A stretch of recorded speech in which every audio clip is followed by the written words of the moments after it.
तेरहां ॾींहं कंदकोट में अगवा थी वियल मलीर के गगर हाजी खान ज़हरानी वासी नौजवान बाज़ियाब न थी सघियो आहे। औरताने आवाज़ तहरीक जी अगवा थी वियल पोरियत मोहम्मद साले कांदड़ो के वारसन सिंध के वॾे वज़ीर IG सिंध और DG रेंजर सिंध के बाज़ियाबी में मदद की अपील कई है। मंजूर सोलंकी की रिपोर्ट।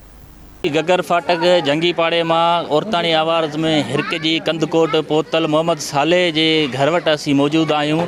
इन जे घर भातिन से मिलंदासी, इन जी घरवारी से, इन जे सोहरे से, बियन घर भातिन से मिलंदासी, उन्हनि खां मालूम कंदासीं त इहो मामलो कीअं थियो आहे, हिन वक्त छा सूरत हाल आहे। स्टील टाउन थाने दरख़्वास्त जमा कई आहे न कई आहे, उन जी घर जी कहिड़ी सूरत हाल आहे, अचो तो ॾिसूं त छा हिन वक्त सूरत हाल आहे। उन्हनि सां ॻाल्हि ॿोल बि कंदासीं। घर में तकरीबन 13 ॾींहं जेकी असांजे घर में चुल्ह न आहे भरी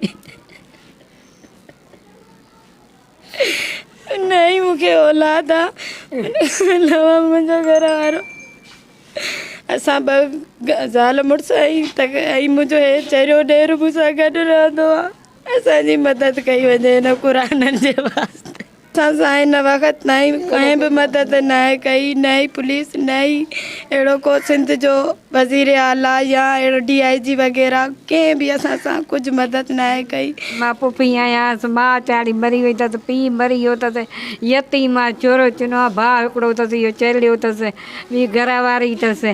बसि इन्हनि खे परेशान करे छॾियो त ईअं चड़ा राति ॾींहं रोअनि था पिया।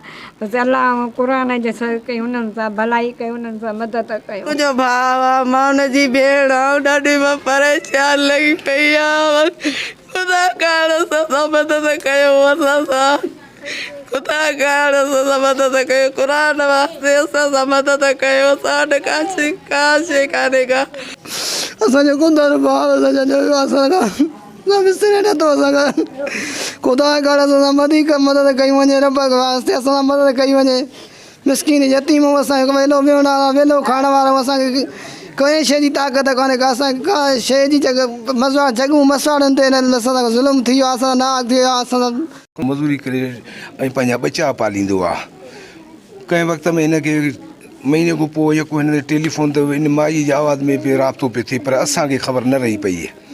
ऐं पोइ हुई संभरियो त मां वञा थो शिकारपुर, मुंहिंजा दोस्तनि, मां ॿिए ॾींहुं मोटी ईंदुसि, पर पोइ कोन मोटियो त शाम थी त असांजे कॉल आई। उहा कॉल मुंहिंजे धीउ जे नंबर ते आई त तव्हांजो माण्हू असां वटि पहुतो आहे। 5 ॾींहंनि खां पोइ वरी कॉल आई। कॉल जेका आई त बाबा असां जेको आहे सो पैसा था घुरूं। ऐं मुंहिंजे भाइटे चयो त मां कचे जे इलाइक़े में मूंखे वठी विया आहिनि ऐं मुंहिंजूं अखियूं ॿधी विया आहिनि ऐं मूंखे जंग में गोली वई अथनि ऐं हाणे हू मूंखां घुरंदा 50 लख। घरवारी नंबर ते फ़ोन न कई, फ़ोन कई उन जे नंबर ते माई ॻाल्हाईंदी हिन सां। नंबर मटाओ, हिन नंबर घरवारी खणियोसीं, हलो भाउ केरु, चई त तुंहिंजो घरवारो असां वटि पहुची वियो आहे। 5 ॾींहं खां पोइ मोहम्मद साले पाण राब्तो कयो। मूंखे माना ॾाढो रोए त तड़पे पोइ रड़ियूं करे पोइ मुंहिंजी टंग में गोली मूंखे हई अथनि, मूंखे मारियो अथनि ॾाढो। मूंखां 50 लख डिमांड मुते रखी अथनि, 50 लख मूंखे ॾियो। अगवा कंदड़नि जेको आहे 50 लख रुपया भोंगो घुरियो आहे। इन्हनि जे वॾे वज़ीर मुराद अली शाह IG सिंध जेको आहे आला अख़्तियारनि खां मुतालबो कयो आहे त हिननि जो जेको नौजवान आहे उन्हनि खे बाज़ियाब कराए ॾिनो वञे। कैमरामैन अब्दुल लतीफ़ बुगियो सां गॾु मंजूर सोलंकी, आवाज़ TV गढ़ा।